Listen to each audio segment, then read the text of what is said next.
So what's up wrestle fans, welcome to wrestlex bulletin.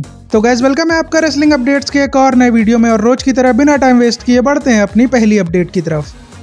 सबसे पहली update जुड़ी है R-Truth से, जो अब ऑफिशियली रॉन किलिंग्स बन चुके हैं। और उनका रॉन किलिंग्स बनने वाला वीडियो यूट्यूब पर काफी ज्यादा वायरल हो चुका है, जिसने सिर्फ 12 घंटों में 1.5 मिलियन व्यूज क्रॉस कर लिए हैं। यानी कि फैंस को ये अनएक्सपेक्टेड चेंज काफी ज्यादा पसंद आया है। और अब ट्रिपल एच के ऊपर जिम्मेदारी है कि उन्हें रॉन किलिंग्स के इस मोमेंटम को खराब नहीं करना चाहिए और उन्हें मेन इवेंट लेवल पर बुक करना चाहिए। बाकी इसके अलावा कई लोग ये भी जानना चाहते होंगे कि रॉन किलिंग्स के कैरेक्टर में चेंज होने के साथ साथ उनके थीम सॉन्ग में भी चेंज होगा या नहीं। तो उसका जवाब रॉन किलिंग्स ने खुद ट्विटर पर दे दिया है, जिसे आप स्क्रीन पर देख सकते हो, जिसमें बूमिन नाम का रैपर रॉन किलिंग्स के लिए न्यू थीम सॉन्ग बनाने की रिक्वेस्ट करता है, जिस पर रॉन किलिंग्स ने खुद उन्हें रिप्लाई करके बताया है कि वो कोई नया थीम सॉन्ग नहीं चाहते, क्योंकि उनका पुराना थीम सॉन्ग उन्हें ऑडियंस से कनेक्ट करने में ईजी रहता है। जिसका मतलब यह है कि रॉन किलिंग्स व्हाट्सएप वाला थीम सॉन्ग ही यूज करने वाले हैं। अगली अपडेट रिलेटेड है WWE के एटीट्यूड एरा के लेजेंड स्निट्स्की से, जिनके बारे में मुझे ज़्यादा तो नहीं पता, बट अभी ये क्रिस वॉन के पॉडकास्ट शो पर आए थे, जहां पर उन्होंने ये बोला है कि वो WWE में फिर से रिटर्न करना चाहते हैं। और इसके लिए वो WWE में काम करने वाले लोगों को अप्रोच करने की कोशिश भी करेंगे। और उन्हें WWE से कोई पार्ट टाइमर वाला कॉन्ट्रैक्ट भी नहीं चाहिए, वो तो बस रॉयल रंबल जैसे मैचेस में वन टाइम अपीयरेंस करना चाहते हैं। और इसी के लिए उन्होंने अभी तक अपनी बॉडी को अच्छे शेप में मेंटेन करके रखा है। तो भाई अगर स्निट्स्की की बात ट्रिपल एच सुन लेते हैं, तो स्निट्स्की 2026 रॉयल रंबल में हम लोगों को देखने के लिए मिल सकते हैं। नेक्स्ट अपडेट जुड़ी है बेला ट्विंस के समर स्लैम प्लान से। तो भाई कल रॉ पर हम लोगों ने निकी बेला और लिव मॉर्गन के बीच जो कुछ देखा है, उससे अब ये कंफर्म है कि इवोल्यूशन PLE के लिए इन दोनों की फ्यूड होने वाली है। बट रिपोर्ट्स के अकॉर्डिंग ये फ्यूड इवोल्यूशन में खत्म नहीं होगी, क्योंकि WWE इस फ्यूड को समर स्लैम तक ले जाने वाली है। ऐसा इसलिए क्योंकि हम लोग ये जानते हैं कि लिव मॉर्गन की हेल्प करने के लिए राकेल इस फ्यूड में उनके साथ होंगी। तो WWE निकी बेला की हेल्प के लिए ब्री बेला का रिटर्न भी करा सकती है, जिनकी हेल्प से इवोल्यूशन में निकी बेला लिव मॉर्गन को हरा देंगी। और फिर स्टोरी लाइन के अकॉर्डिंग बेला ट्विंस लिव मॉर्गन और राकेल को चैलेंज करेंगी वुमेन्स टैग टीम चैंपियनशिप के लिए, जिसके बाद इनका मैच हम लोगों को समर स्लैम में देखने के लिए मिलेगा, जो कि बेशक वुमेन्स टैग टीम चैंपियनशिप के लिए अब तक की बेस्ट फ्यूड हो सकती है। तो ट्रिपल एच को ये मैच डेफिनेटली समर स्लैम के लिए बुक करना चाहिए। अगली अपडेट रिलेटेड है CM पंक से, जिनका जब से नाइट ऑफ चैंपियंस का मैच WWE ने ऑफिशियल किया है, तब से सोशल मीडिया पर उन्हें अच्छे से रगड़ रगड़ कर बेइज्जत किया जा रहा है। ऐसा इसलिए क्योंकि अगर आपने मेरे 1 महीने पहले का वीडियो देखा होगा, तो आपको पता होगा कि मैंने उस वीडियो में बताया था कि CM पंक जब AEW में थे, तो उन्होंने WWE की सऊदी अरेबिया डील पर काफी गंदा शॉट लिया था। और अब CM पंक खुद ही इस डील के चलते सऊदी में कम्पीट करने जाने वाले हैं, जो फैंस को बिल्कुल भी पसंद नहीं आ रहा है। और इसी वजह से फैंस ने ट्विटर पर CM पंक को हिपोक्रेट बोलकर ट्रोल करना स्टार्ट कर दिया है, जिसे आप स्क्रीन पर देख सकते हो। और इसके अलावा जो फीमेल फैंस है, उन्होंने तो CM पंक को ये तक बोल दिया है कि ये वॉइस ऑफ वॉइसलेस खुद को कहता है, बट ऐसी कंट्री में परफॉर्म करने जा रहा है जहां पर फीमेल्स की वॉइस को दबा दिया जाता है। तो भाई इससे आप समझ सकते हो कि CM पंक को किस लेवल तक ट्रोल किया जा रहा है। बट मेरी मानो तो CM पंक और सीना का मैच नाइट ऑफ चैंपियंस में कराना सही डिसीजन है, क्योंकि एक ना एक टाइम पर यह मैच होना ही था।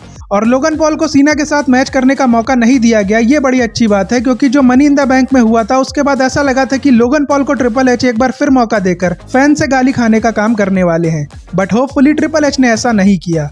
बाकी आप लोग कमेंट करके जरूर बताना कि आप पंक और सीना के मैच के लिए एक्साइटेड हो या फिर नहीं। अगली अपडेट रिलेटेड है ग्रेसन वॉलर और ऑस्टिन थ्योरी के ब्रेकअप से, जिनके बारे में एक अपडेट सामने आई है, जिसे सुनकर आप थोड़ा खुश हो जाओगे।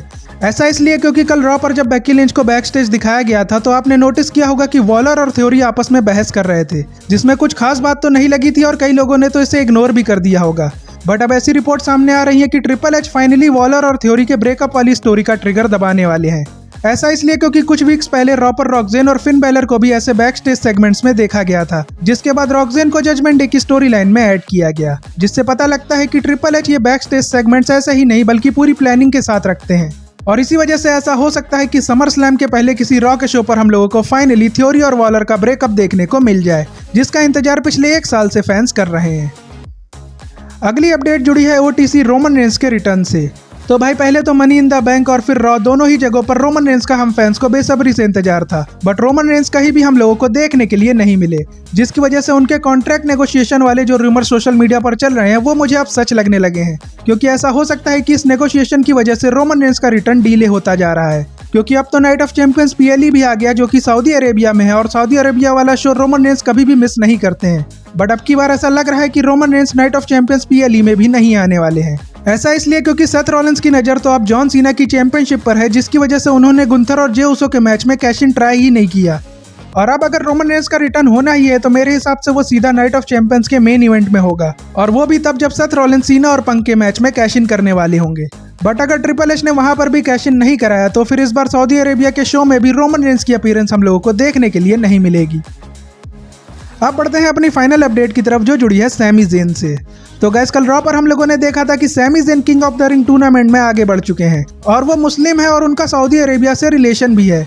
तो अगर सेथ रॉलिंस की फैक्शन अब उनके मैचेस में इंटरफेरेंस नहीं करती है तो बहुत ज़्यादा चांसेस है कि सैमी ज़ेन ही king of the ring tournament को जीतकर सबको शॉक कर दे।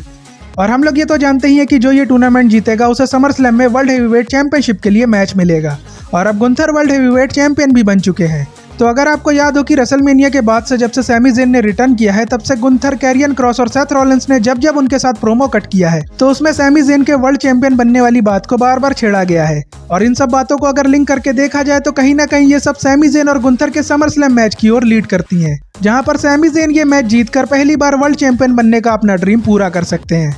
और इसी वजह से हो सकता है कि गुंथर को दोबारा से ट्रिपल एच ने चैंपियन बनाया हो, क्योंकि एक तो गुंथर और सैमी ज़ेन की पुरानी हिस्ट्री है और गुंथर ही ऐसा बंदा है जो अपने प्रोमोज और माइंड गेम से सैमी ज़ेन को क्राउड के बीच और भी ज्यादा पॉपुलर कर सकता है, जिसकी वजह से ये मैच एक परफेक्ट चॉइस हो सकता है इस बार के समर स्लैम के लिए।